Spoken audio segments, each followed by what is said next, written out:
Hello everyone, welcome back to NPSC. So बेटा last video में हमने डायमेंशंस एंड डायमेंशनल फार्मूले के बारे में डिस्कशन किया था।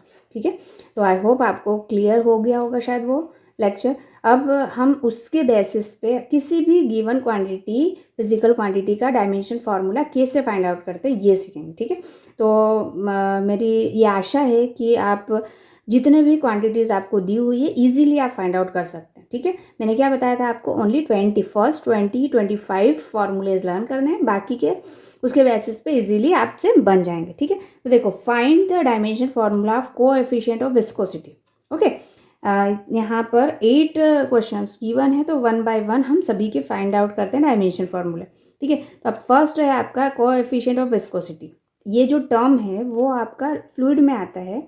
ठीक है, आगे जब पढ़ेंगे तब पता चलेगा, लेकिन जिसका डायमेंशन फार्मूला आपको फाइंड आउट करना है। ओके, तो फ्लूइड का जो फार्मूला होता है फोर्स का, F is equal to minus eta, eta बोलते हैं इसको, A फॉर एरिया। ठीक है, and del V upon del L। ठीक है, तो यहाँ पर F जो है बेटा वो क्या है, आपका फोर्स है, A है आपका एरिया, एरिया। ठीक है, जो V है डेल V वो है आपकी velocity, velocity, and L del L जो है बेटा वो लेंथ है। ठीक है, तो सभी के डायमेंशन फार्मूले मैंने लास्ट लेक्चर में आपको बताया था। ओके, अब हमें फाइंड करना है किसका, ईटा का। ये होता है कोएफिशिएंट ऑफ विस्कोसिटी। तो इससे अगर आप सब्जेक्ट करोगे तो ये हो जाएगा आपका, माइनस साइन का कोई मतलब नहीं है। ठीक है, हम डायमेंशन फार्मूला फाइंड आउट कर रहे हैं, तो F अपॉन ये हो जाएगा A and del V upon del L। ठीक है, तो डायमेंशन फार्मूला आप यहाँ पे पुट करो। F मतलब फोर्स, फोर्स का डायमेंशन फार्मूला क्या होता है, M L T-2। ठीक है, A मतलब एरिया, तो एरिया के लिए L square, V means velocity, तो वेलोसिटी के लिए LT-1। ठीक है, और ये लेंथ के लिए L, तो डिवाइड में L यहाँ पर हो जाएगा। ठीक है, तो ये देखिए L से ये L कैंसिल हो जाएगा, इस L से ये L कैंसिल हो जाएगा। ओके, तो आपका यहाँ पे बचेगा M, ये M बचा, ये L स्क्वायर से मैं डायरेक्ट कर देती हूँ, ये L और एक ये L कैंसिल आउट हो गया। L यहाँ पर पावर 1 है, ऊपर गया न्यूमरेटर में तो L की पावर -1, और T यहाँ पे -1 है, ऊपर जाएगा तो +1 हो जाएगा, तो -2 + 1 -1। ठीक है, तो ये आपका डायमेंशन फार्मूला हो गया किसका, ईटा का। ठीक है, कोएफिशिएंट ऑफ विस्कोसिटी। अब सेकेंड क्वेश्चन है चार्ज। चार्ज का डायमेंशन फार्मूला आपको फाइंड करना है। ठीक है, चार्ज का मतलब Q is equal to IT। ठीक है, चार्ज, या फिर अब आपको पता है जो करंट होता है वो होता है चार्ज अपॉन टाइम। ठीक है, करंट का फॉर्मूला जो होता है वो क्या होता है बेटा, चार्ज अपॉन टाइम। ओके, अब हमें चार्ज फाइंड करना है, तो charge is equal to current into time हो जाएगा। ठीक है, तो आपको पता ही है कि जो I है वो हमारी फंडामेंटल क्वांटिटीज़ में से एक है। ओके, तो जो Q का डायमेंशन फार्मूला होगा वो होगा I के लिए A और टाइम के लिए T। तो ये हो गया आपका डायमेंशन फार्मूला चार्ज के लिए AT। ये याद रखना, बार बार इलेक्ट्रिक चार्ज का डायमेंशन फार्मूला आएगा तो आपको डायरेक्टली लिख देना है A इंटू T। क्लियर। अब थर्ड है पोटेंशियल। ठीक है, जो पोटेंशियल है उसका फॉर्मूला होता है, पोटेंशियल का फॉर्मूला होता है वर्क अपॉन चार्ज। ठीक है, वर्क अपॉन चार्ज। अब वर्क जो है, वर्क का डायमेंशन फॉर्मूला आपका पता है ML स्क्वायर T-2। ठीक है, एंड चार्ज का फॉर्मूला अभी आपने सीखा A इंटू T। तो जो पोटेंशियल का डायमेंशन फॉर्मूला हो जाएगा वो हो जाएगा आपका ML स्क्वायर, और ये हो जाएगा T की पावर -3 A-1। ये आपका पोटेंशियल का फॉर्मूला आ गया, डायमेंशन फार्मूला। ठीक है, next is capacitance.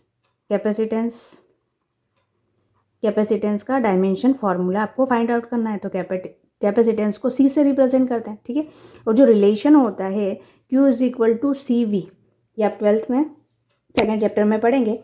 Q is equal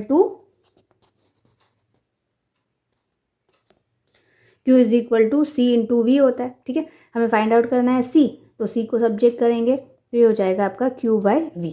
okay, Q/V, तो आप Q का डायमेंशन फार्मूला पुट करो, V का पुट करो, तो कैपेसिटेंस का डायमेंशन फार्मूला आ जाएगा। ठीक है, तो ये आपका कैपेसिटेंस का डायमेंशन फॉर्मूला बन गया। क्यू का होता है ए टी, ठीक है, और वी का पोटेंशियल, वी मतलब पोटेंशियल, पोटेंशियल का ये लिखा है आपने M L square T minus 3 A minus 1, ठीक है। इसको आप सॉर्ट आउट कर लें। सी डायमेंशन फॉर्मूला एम ऊपर जाएगा तो एम की पावर -1 हो जाएगा, ठीक है। एल स्क्वायर एल की पावर -2, ओके। अब यहाँ पे टी की पावर -3 और ऊपर जाएगा प्लस हो जाएगा तो टी की पावर 4 हो जाएगा और ये ए स्क्वायर हो गया, ठीक है। तो ये कैपेसिटेंस का डायमेंशन फॉर्मूला आ गया। फिफ्थ वन रेजिस्टेंस, ठीक है। रेजिस्टेंस ये सब जो टर्म्स हैं वो 12th में आपकी आएंगी। रेजिस्टेंस का डायमेंशन मतलब जो एक्चुअल फार्मूला है वो होता है V मतलब पोटेंशियल, ठीक है, या पोटेंशियल को वोल्टेज भी बोलते हैं, V/I, ठीक है। तो R V के लिए हम डायमेंशन फार्मूला ये यूज़ करेंगे, ठीक है, M L square T -3 A -1 and divide by I। Current के लिए हम A यूज़ करते हैं, ठीक है। तो R का डायमेंशन फार्मूला हो गया बेटा एम एल स्क्वायर टी -3 और A -2, ठीक। Sixth one is sine theta. Sine theta एक ट्रिग्नोमेट्रिक फंक्शन है और जितने भी ट्रिग्नोमेट्रिक फंक्शन हैं वो क्या होता है, sine theta is equal to क्या होता है आपका परपेंडिकुलर, ठीक है, मतलब length upon hypotenuse. Length upon hypotenuse भी एक लेंथ ही है, ठीक है। तो ये हो जाएगा डायमेंशन लेस, कोई डायमेंशन नहीं होता ट्रिग्नोमेट्रिक फंक्शन का, okay. Seventh one is work upon energy, ठीक है। अब वर्क अपॉन एनर्जी बेटा, वर्क का डायमेंशन फॉर्मूला लिख दो एम एल स्क्वायर टी -2 और एनर्जी का, तो वर्क का और एनर्जी का सेम होता है, हमने बताया था एम एल स्क्वायर टी -2, ठीक है।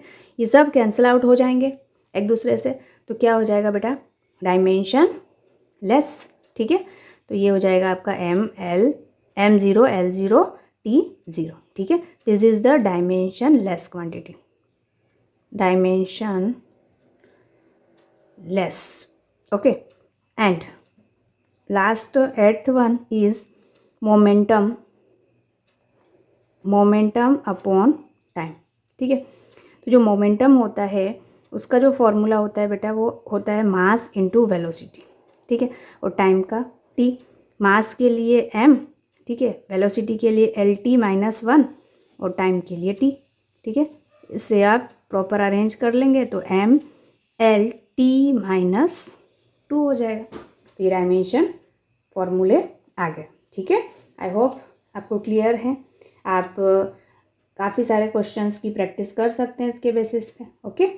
Thank you so much. अब नेक्स्ट वीडियो में हम एप्लीकेशंस ऑफ डायमेंशनल एनालिसिस पे चर्चा करेंगे, okay. Thank you so much everyone.